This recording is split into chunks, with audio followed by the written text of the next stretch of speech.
Всем доброй ночи еще раз. Итак, перед вами Фемида. Так называли ее греки. Римляне называли ее Юстицией. В индоевропейской культуре она известна как карма, карающая матерь. Мы часто слышим по телевизору или там еще как-то в интернете, в передачах разных, что Фемида была несправедлива к такому-то человеку, к иному, что карающая рука Фемиды опустилась на кого-то, кто не заслужил и прочее. Но хочу вам сказать, что Фемида здесь абсолютно ни при чем. Беззаконие творят люди. Фемида – это абсолютная справедливость Вселенной. И вот чтобы с этим беззаконием бороться, приходится прибегать к потусторонним силам, потому как иного спасения, к сожалению, нет. Время показывает, что суды иногда занимают сторону подонков, подлецов. Иногда делают намеренно, потому что им заплатили. Иногда делают по государственному заказу. Иногда просто подражают друг другу судьи и выносят одинаковые вердикты во время одинаковых дел. Ну, предположим, дело известной певички, которая у человека схавала и деньги огромные, и квартиру ей вернули, и сочинила сказку о каких-то мифических мошенниках, которые через курьера деньги забрали. И в конце еще и не просто забрала все, еще и предъявила ей иск сверху того, что эта женщина ей дала, деньги за квартиру. Еще 3 миллиона за то, что ей пришлось судиться с ней, что та не согласилась безропотно вернуть просто ключи и документы и переписать на нее. И такие подлые люди своими связями, возможностями, как правило, выигрывают суды, которые, к сожалению, не блещут справедливостью. В 90-е годы были судьи очень беспристрастные. Их заказывали, их убивали возле их домов. Были такие случаи. Нападали на них, шантажировали. В советское время были суды беспристрастные. Можно было еще надеяться. Сейчас, к сожалению, есть, конечно, судьи беспристрастные и принципиальные судьи, но их долго не держат. Их быстро выгоняют из этой сферы, потому как они там не вписываются в общую картину. К большому сожалению, на справедливость надеяться не приходится. Это плевок в сторону правосудия, но, как говорится, был бы человек, а статья найдется. Вот так и живем. И всегда так жили, не только в нашей стране это. Увы. Самое главное, основа государства – это справедливый суд. Если справедливого суда нет, то вопросы начинают решаться по понятиям. Мы скатываемся в эти бандитские времена. Увы. Итак, есть два варианта обращения за помощью. Если человек абсолютно не виноват, и он уверен в своей невиновности, он знает, что он не виноват в этом деле, естественно. то он обращается к Фемиде, к юстиции, к карме, к мировой справедливости. Без страха, без боязни. Обязательно будет услышан. Если человек не прав, хоть немного, либо совсем не прав, но очень хочет, чтобы наказание было либо мягким, либо никаким, хотя бы один шанс, то обращается к всемирной силе несправедливости, а милосердия. Здесь вы уже просите милосердия. Вот как преступник просит условно досрочное или помилование, точно так же и вы не имеете права обращаться к силам справедливости, потому что вы проиграете, а может, вас самого накажут за то, что вы посмели высмеивать справедливость, считая, что даже если вы сделали неправильный шаг, то вы можете просить у Фемиды помощи. Это вам не человеческий суд, который можно подкупить деньгами. Здесь по шапке можно получить конкретно. Поэтому учитывайте, если вы виноваты, эти все работы, которые я даю, дела судебные. Сегодня будет 4-я часть. У меня еще есть выиграть суд для адвокатов и не только.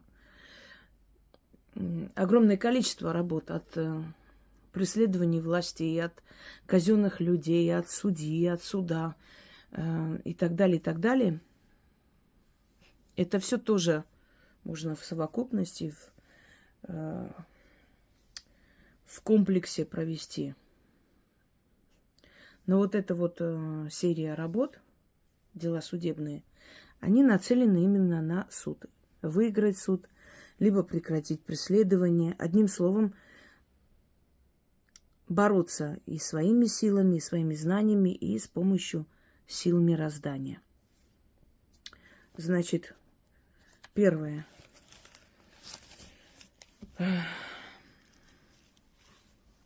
Для того, чтобы прекратить преследование властей или, как я говорю, болезнь лучше предупредить, чем потом тратить силы лечить. Если вы человек общественный, если вы на виду, и если бывают такие случаи, когда хотят такими определенными доносами, стукачеством, клеветой, вам навредить, лучше время от времени начитывать подобные работы, чтобы предупредить такие возможности. Чтобы даже если такое будет, что перед ними никто дверь не открыл, не слышал и не помогал им в этом черном грязном деле. Итак, нужно сделать следующее. Нужно пойти на кладбище, встать где-нибудь в таком потаенном месте, чтобы вас не замечали, не мешали вам. Можете в телефоне записать и якобы в телефоне там что-то смотрите, начитать. Начитать 6 раз, глядя на кладбище. Вот вы читаете, смотрите на эти кресты, памятники. Дальше читайте, смотрите. Ничего не нужно приносить. Приходить нужно днем. По крайней мере, не вечером и не ночью. Дневное время.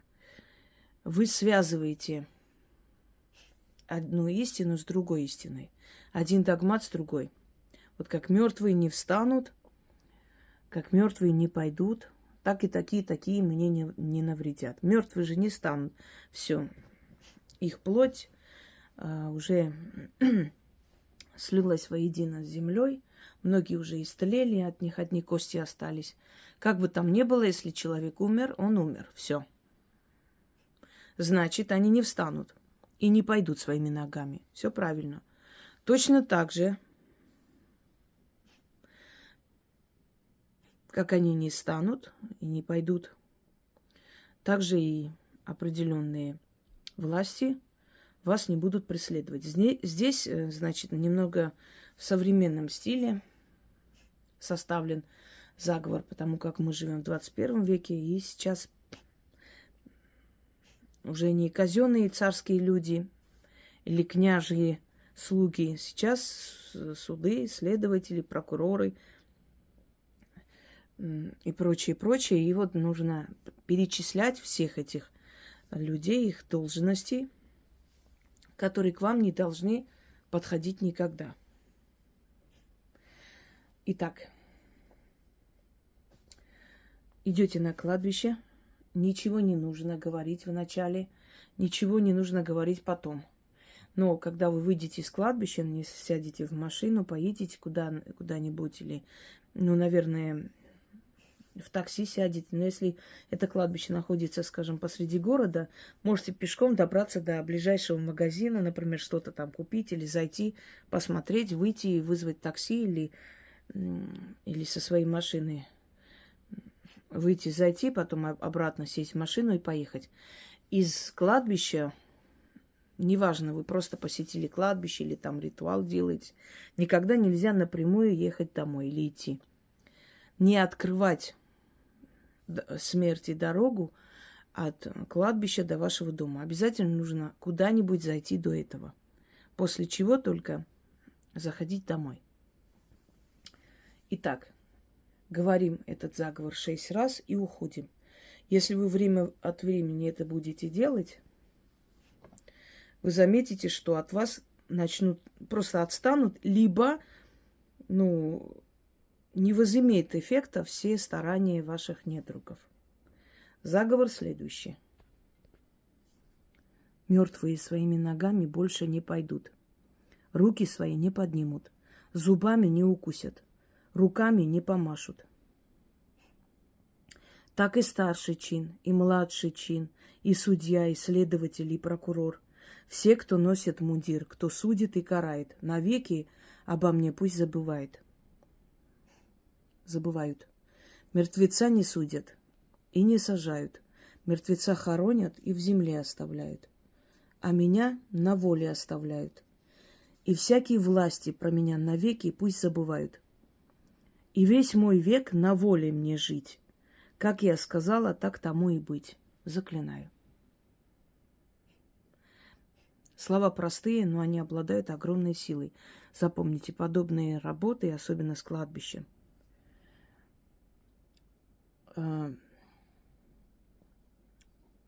значит, имеют особую силу, потому что они связаны с мертвым миром. Вы уберете их как бы в свидетели, вы берете их в соучастники этого дела. И они будут охранять эти слова и выполнять. Не бойтесь мертвого мира, но пользуйтесь работами очень осторожно.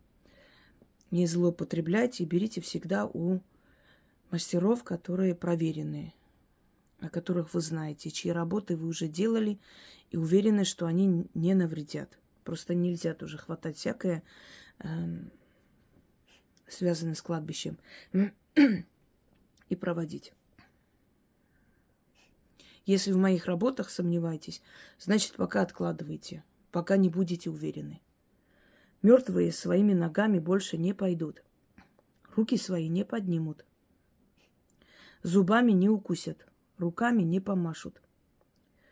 Так и старший чин, и младший чин, и судья, и следователь, и прокурор. Все, кто носит мундир. Кто судит и карает, навеки обо мне пусть забывают. Мертвеца не судят и не сажают. Мертвеца хоронят и в земле оставляют, а меня на воле оставляют. И всякие власти про меня навеки пусть забывают. И весь мой век на воле мне жить. Как я сказала, так тому и быть. Заклинаю. Вы ни за кого не имеете права читать. Каждый человек сам должен это проводить. Это знайте. И не спрашивайте постоянно. Я могу за этих делать. Нет, не можете. Не берите на себя роль ведьмы, если не хотите по башке получить потом. Мертвые своими ногами больше не пойдут. Руки не поднимут. Зубами не укусят. Руками не помашут. Так и старший чин, и младший чин, и судья, и следователь, и прокурор. Все, кто носит мундир. Кто судит и карает. Навеки обо мне пусть забывают. Мертвеца не судят и не сажают. Мертвеца хоронят и в земле оставляют. А меня на воле оставляют. И всякие власти про меня навеки пусть забывают. И весь мой век на воле мне жить. Как я сказала, так тому и быть. Заклинаю. Это первая работа. Далее. Итак. Нужно повернуться вокруг себя и читать 4 раза. Вот смотрите. Поклонились, прочитали, повернулись, поклонились, прочитали еще раз, повернулись, поклонились, 4 раза. И вот так возвращайтесь обратно на то место, откуда вы начали этот круг, создавая таким образом невидимый ментальный круг, круговую защиту. И опять же, связывая одну истину с другой, как утренняя заря вечернюю не догонит и не догонит. Потому что когда утро, это уже ночь заканчивается. Когда вечер, утро не начинается, начинается ночь. После вечера идет ночь. Они не встречаются. Следовательно, люди, которые носят погоны, карают и так далее, с вами не встретятся, не догонят вас, не дойдут до вас, не тронут вас и так далее. Прям возьмите и переписывайте, все отдельно вообще переписывайте, не вместе. Вот, например, книгу теней взяли, там написали «Дела судебные». Переписывайте, чтобы вы знали, откуда взять. Или там в книгах есть, в принципе, в книгах именно разделено. Но не у всех есть возможность взять книги. Переписывайте или там, или отскриньте, или для себя распечатывайте. Некоторые и так делают, очень красивые такие необычные книги создают для себя. Оно все в открытом доступе. Хочу вам прочитать абсурд один.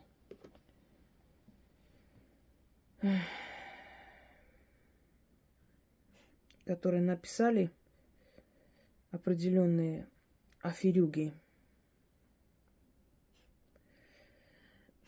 Знаете, видимо, я так понимаю, чтобы себя рекламировать, они готовы лить дерьмо на людей, до которых им никогда не добраться.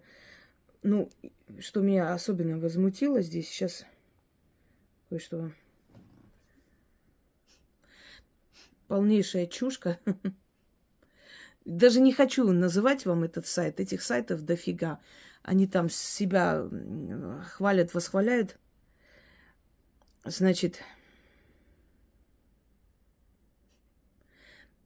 индивидуальные консультации, сопровождаемые гаданиями. Какими гаданиями у меня?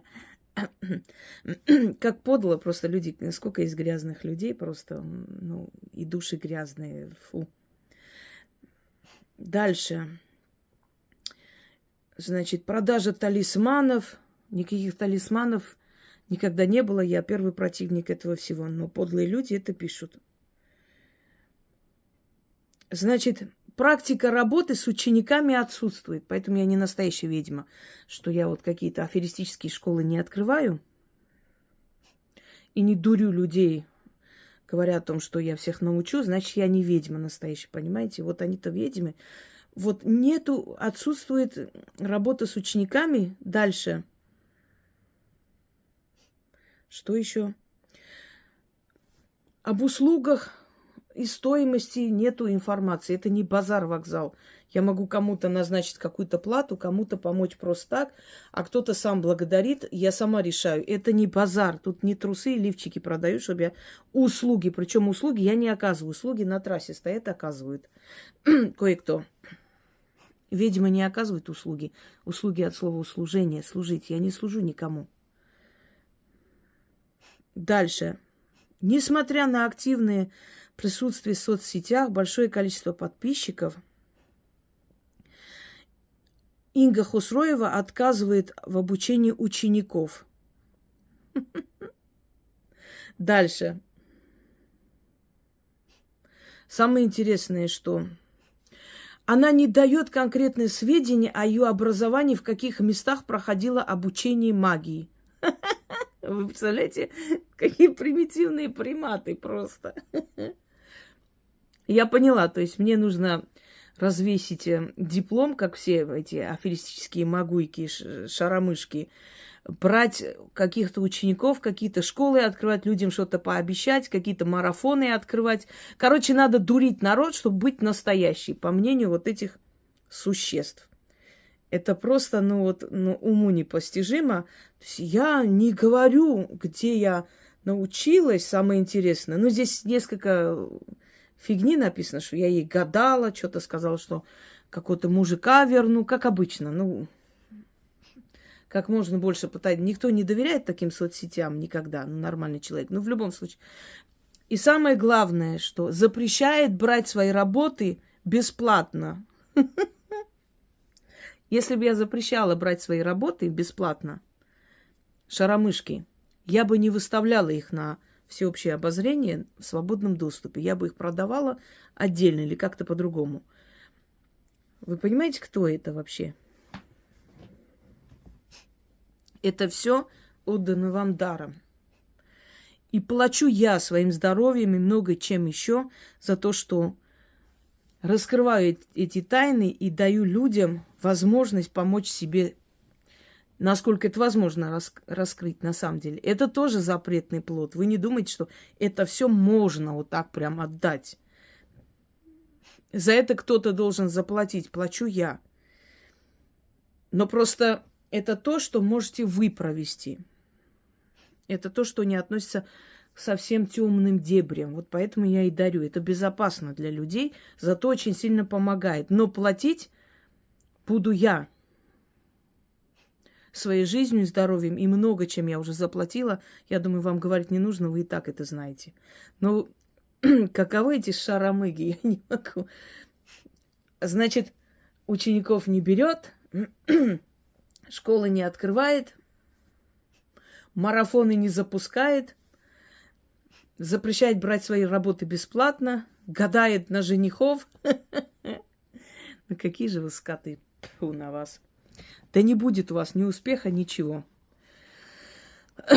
Низкими путями к высокой цели не идут. Это сказал великий царь Арташес, законодатель. И он был прав. Итак, следующий заговор. Вокруг своей оси кланяйтесь каждой стороне света и читайте 4 раза. Это можно делать каждый день, если у вас судебные процессы идут вместе с другими работами. Это можно делать иногда, это можно делать, когда идете там, ну мало ли, там позвали в налог, еще куда-нибудь, или еще куда-нибудь, не знаю, допросить, разговаривать, чтобы к вам не было претензий, чтобы спокойно поговорили и отпустили домой. Итак, кланяюсь я югу, северу, востоку и западу. Поставлю себе круговую защиту от всяких судей, от всяких властей. Заря утренняя Марьяна, заря вечерняя Маримьяна. Услышьте меня. Как утренняя заря вечернюю не догонит, так и меня никакая власть, никакой судья, никакой прокурор, никакой следователь, никто из них и иных никогда не тронет. Истина из истин, заклято. Кланяюсь я югу, северу, востоку и западу. Поставлю себе круговую защиту от всяких властей, от всяких судей, от всяких властей. Заря утренняя Марьяна, заря вечерняя Маримьяна. Услышьте меня. Как утренняя заря вечернюю не догонит, так и меня никакая власть, никакой судья, никакой прокурор, никакой следователь, никто из них и иных никогда не тронет. Истина из истин, заклято. Когда вы кланяетесь каждой стороне, вы перечисляете все эти юг, север, восток, запад. Неважно, там, в какую сторону вы повернулись, вы должны на 4 стороны поворачиваться, слегка поклониться и читать один и тот же заговор. Кланяюсь я югу, северу, востоку и западу. Поставлю себе круговую защиту от всяких судей, от всяких властей. Заря утренняя Марьяна, заря вечерняя Маримьяна. Услышьте меня, как утренняя заря вечернюю не догонит, так и меня никакая власть, никакой судья, никакой прокурор, никакой следователь, никто из них и иных никогда не тронет. Истина из истин. Заклято. Ой, вот вам еще одна помощь на такие случаи жизни. Пусть они вам никогда не пригодятся. Ну а вдруг? Вам или близким людям. Проводить каждый человек должен сам обращаться к силам справедливости. Надеюсь, понимаете, о чем речь. Там, где можно провести родственникам, я написала четко и ясно. Это уже другой вопрос. А где не говорю, будьте добры, внизу не спрашивать, а могу ли я провести, а можно и вот за сына, за соседа, за друга. Если бы можно было, я бы сказала. Вы думаете, что я забыла об этом сказать? Или со мной можно договориться? Это как из того анекдота. Вася, ты чего не пьешь? Да вон врач сказал, что там нельзя пить, а то помру. А что, не мог договориться? Это как? Ну, мне тоже запретил пить, я ему сунул в карман $100. Он говорит, иди пей сколько хочешь. Из этой серии, как будто это мне надо. Знаете, вот так вот. А можно вот так сделать? А можно вместо картошки в суп, например, яблоко накрошить, если картошки нету? Можно? Не договаривайтесь со мной. Я составляю работы согласно вот этим законам и канонам, поэтому они и работают. Это не мое желание и каприз. Так надо. Всем удачи!